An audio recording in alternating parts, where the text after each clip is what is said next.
You know, our bodies are just a little zoo. We walk around with literally trillions of bacteria inside of us, and there is more and more evidence that it affects not only our health, but also our mind. Today, we're going to hear from Guy Daniels, who is the head of medical education for a company called Onegevity.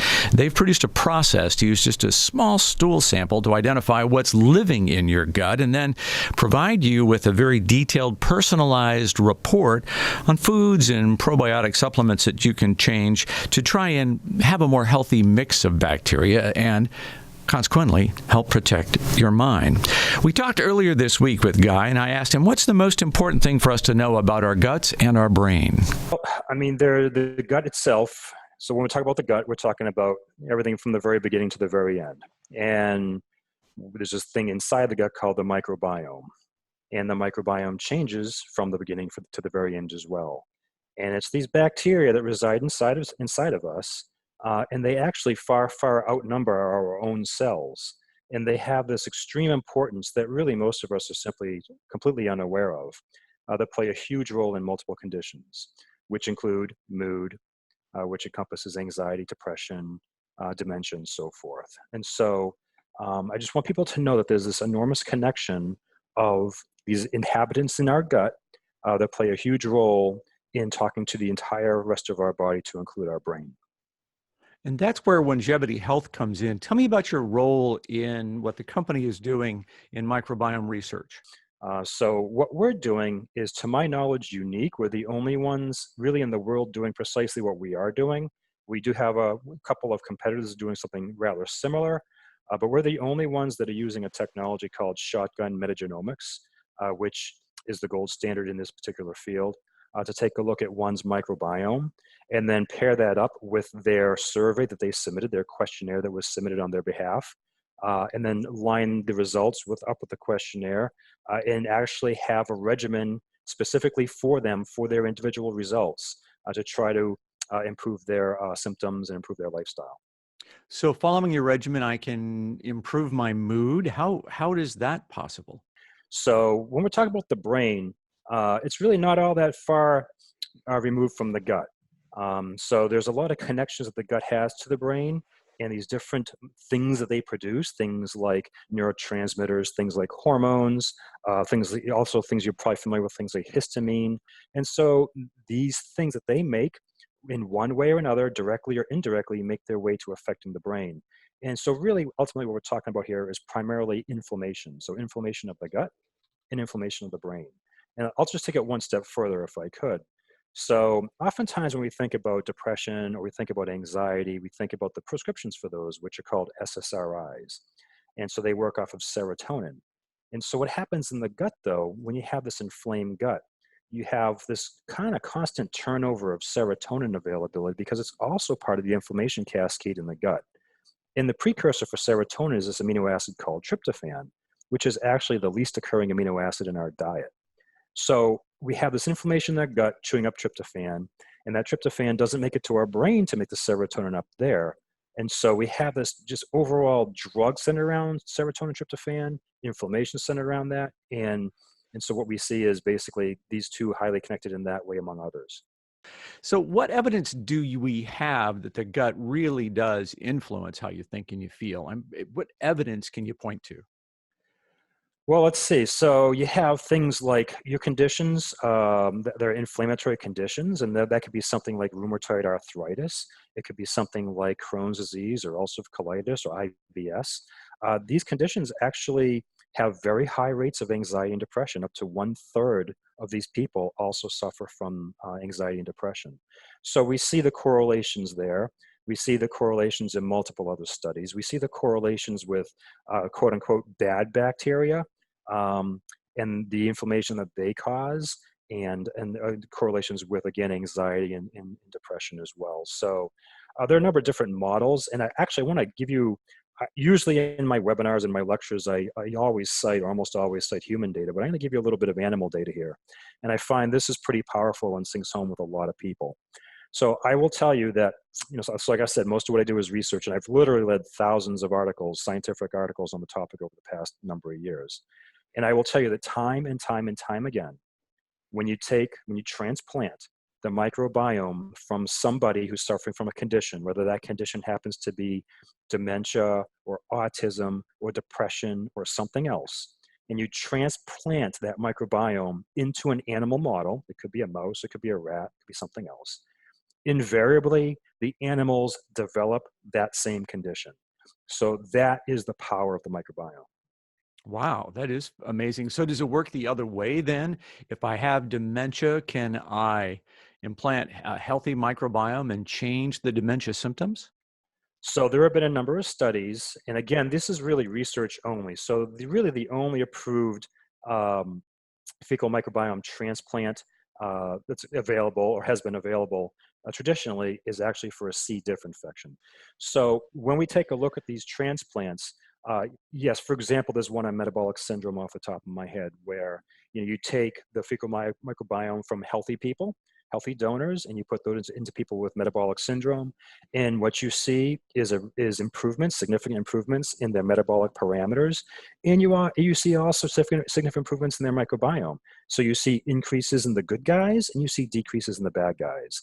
So yes, it works. It will work for varying degrees across varying conditions, across various states of the condition, but it's not commercially available, which is why we have to drive these changes primarily through prebiotics. Yeah, we'll talk about the role of prebiotics in just after the commercial break, but I want to get back to dementia again. So, are you saying that if I change the way I eat and what lives inside me, I can prevent the onset of dementia? Yes, I'm essentially what I'm saying, yeah, is you can certainly support that process. I can't sit here and say I'm going to prevent something that may or may not otherwise happen in you, but I can tell you that, for example, if you look around the globe and you look at countries with high levels of dementia and countries with low levels of dementia, and you look at their eating habits, and this is also beyond eating habits as well. This is lifestyle habits. This is the role of antibiotics in people's lifestyle and how that changes the microbiome.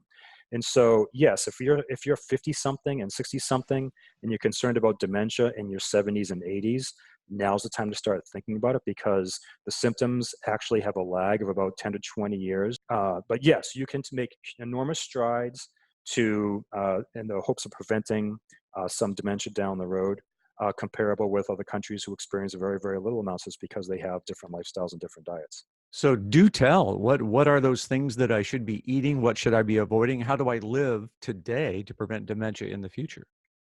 So, many of us live according to what's called the standard American diet, which unfortunately has a lot of refined foods in it, a lot of preservatives, a lot of saturated fats, a lot of trans fats. And those are the things you want to keep away from predominantly. I'm not saying, go to zero saturated fats. I'm just saying you need to limit these things and you need to go more towards high fiber foods, fruits, vegetables, legumes. But again, things like, whole grain things like oatmeal, nuts and seeds, the list goes on. So we all intrinsically know what these things are. If you're going to feed the bugs in your gut with a lot of saturated fats, a lot of simple sugars, then you're going to feed the bad actors and they're going to kind of run out of control and do lots of bad things. And you're not going to be feeding the good guys. And so the good guys won't be able to keep the bad guys in check. Prebiotics are the food that feeds the bacteria. In this case, the food that feeds the good bacteria. So your good bacteria tend to like these complex carbohydrates that we can't digest with our own enzymes, with our own GI tract. And so they make their way down to the lower ends of the GI tract where the bacteria, they actually produce thousands of enzymes. And these enzymes enable them to access these fibers that we otherwise cannot digest. So they're in the foods we eat. But, by and large, Americans don't even come close to the amount of fibers we're supposed to be getting each day.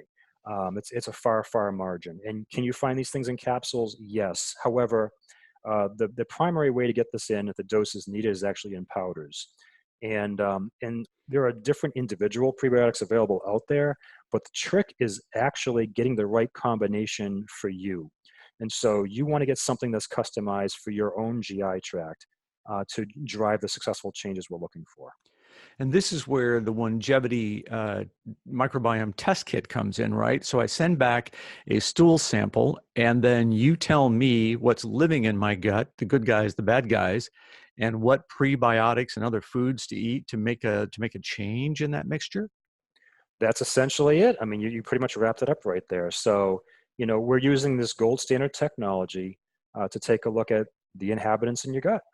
And, obviously the microbiome world is it's very cutting edge. We don't have 100% of everything figured out, but we have enough figured out to dramatically change people's lives for the better. So if I start trying to modify and change what's happening in my gut, what can I expect? What's that process going to be like? How soon does it happen? How soon will I see some impact or results? So great question. So there's a couple different directions folks can go with this. So direction number one is this, some people say, okay, all I really need is food. I just need to change my diet and everything will be great. Um, I see where people are coming from that, but honestly, in my experience over many years of doing this, when people have a broken gut or they're broken in general, um, food can go a long way. It'll get you maybe halfway there, but it's not going to get you the rest of the way. And so, again, we need to drive the rest of that primarily through prebiotics. These are these fibers, these customized fibers designed for the individual. So, what is that going to look like? I will tell you in complete honesty, in the first 2 to 4 weeks, you may very well have an increase in things like gas and bloating. And so, what's going on again is we're feeding the good guys, and they're basically doing combat for real estate with the bad guys down in your GI tract. And the side effect of that is this increase in gas and bloating potentially. But once you get over that hump at week 2 or week 3, and that can vary on the individual depending on the severity of things, then you start going on the back side of that hump. And as time goes on by week 4, week 5, and week 6, then these things are at an absolute minimum. And they're tolerable depending on whether you customize a dose or not. And your symptoms after therapy are typically far, far better than they were before therapy. So is this going to change to put it delicately, my bathroom habits? Yes. So, and we can change those for the better as well. So, for example, we did an IBS trial a couple of years ago, and obviously in IBS, you have some people with constipation, some people with diarrhea, some people kind of in the middle. So, we're able to take care of both sides of that. Whether you have one or the other, we can help resolve that situation and support your lifestyle. And so we have again multiple examples of enormous, very impressive improvements over the years. So yes, I think we should all focus on this because if you think about it, really, we're not eating anything close to the diet that we evolved with. We're eating this fast-paced lifestyle diet, and people are always going to love their sweets, and people are always going to love their whatever it happens to be, their alcohol and so forth. And so we need to compensate for those hits that our microbiome is taking from the misbehaving by giving them their preferred few foods so they can do the good things that they do. So I am going to come back around to dementia for just a second here. If that runs in my family, um, is it your strong recommendation that we take a look at the gut and begin changing things? So yes, I think again, if you're concerned about dementia and you're 40 something or 50 something or even 60 something, and you're looking out, down the road and saying, this is one of the things I've identified.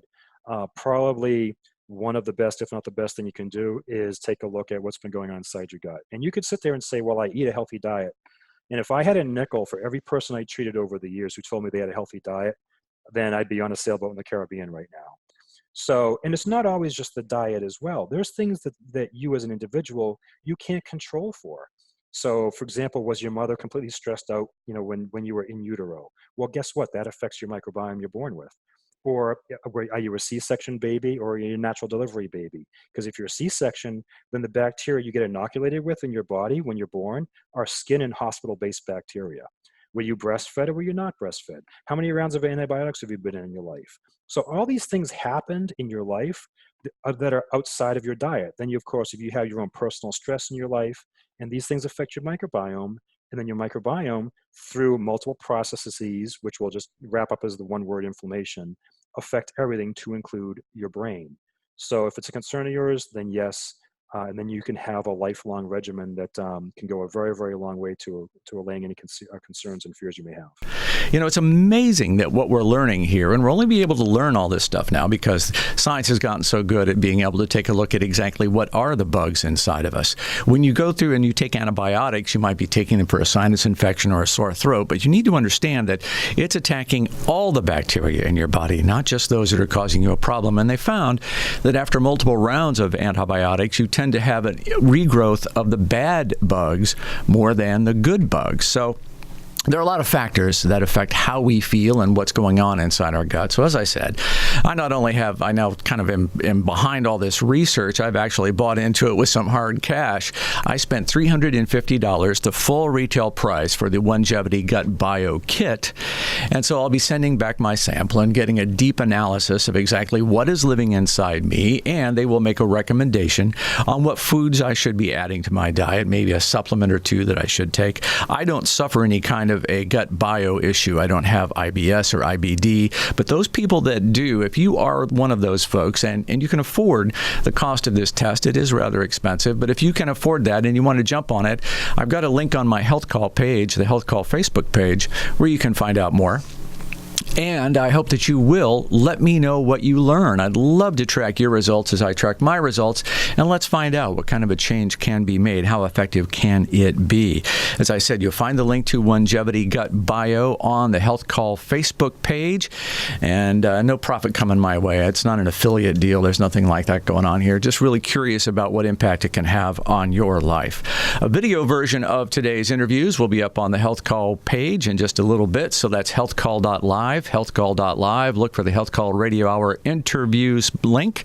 You can find it there. And of course, I'll post more information on the HealthCall Facebook page as well. So glad you're with us this morning. I hope you picked up some information that's going to make your life better. And I hope take steps that will help reduce the risk of dementia striking you and your family. All right. We are back again next week right here on WOWO 1190 AM 107.5 FM for another HealthCall Live Radio Hour. And I will see you then.